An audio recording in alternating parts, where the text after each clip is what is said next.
Corona মহামাৰী সম্পৰ্কে ক'বলৈ এইটোৱে কথা যে আমাৰ ইয়াত ছেকেণ্ড ৱেভত 16টা আমাৰ ডিটেক্ট হৈছে, পজিটিভ কেছ ওলাইছে। 3টা আমাৰ বৰক্ষেত্ৰীৰ মানুহ বাহিৰত ডিটেক্ট হৈছে, টোটেল 19টা।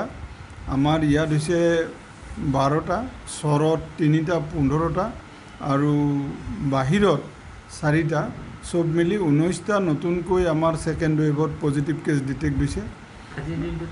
আজি 4টা আমাৰ মোকালমোৱা PHCত 3টা আৰু ভাংনামাৰী চৰত 1টা, 4টা কেছ পজিটিভ কেছ ডিটেক্ট হৈছে।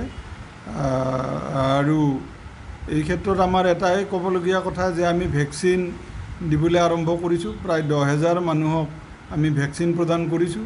এতিয়া ৰাইজলৈ আহ্বান যে 45 বছৰৰ ওপৰৰ যিকোনো নাগৰিকে আহি ভেকচিন ল'ব পাৰিব 10 বজাৰ পৰা 4 বজাৰ ভিতৰত। আৰু 1 তাৰিখৰ পৰা 18 বছৰৰ ওপৰৰ যিকোনো মানুহে ভেকচিন ল'বলৈ আহিব পাৰিব।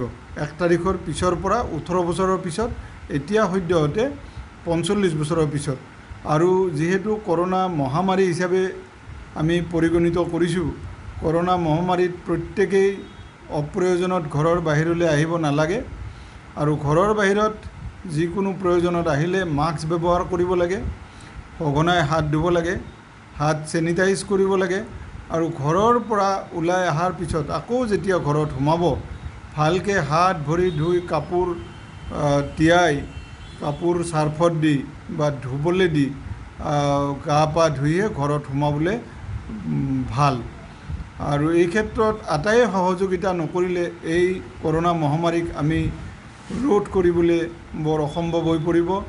ইয়ে আমাৰ বহুতৰ প্ৰাণ কাঢ়ি নিছে, এতিয়াও প্ৰাণ কাঢ়ি নিয়াৰ আমাৰ আশংকা বহুত হৈছে। সেইকাৰণে হস্পিটেলতো আমি এটা ব্যৱস্থা কৰিছোঁ যে যিকোনো মানুহ হস্পিটেলত আহিলে কৰোনা টেষ্ট কৰিব লাগিব। আৰু তেখেতসকলে কৰোনা টেষ্ট কৰাৰ পিছতহে ডাক্তৰে চাব। আৰু এই কথাটো কেৱল 8টাৰ পৰা 2টা বজালৈকে হ'ব।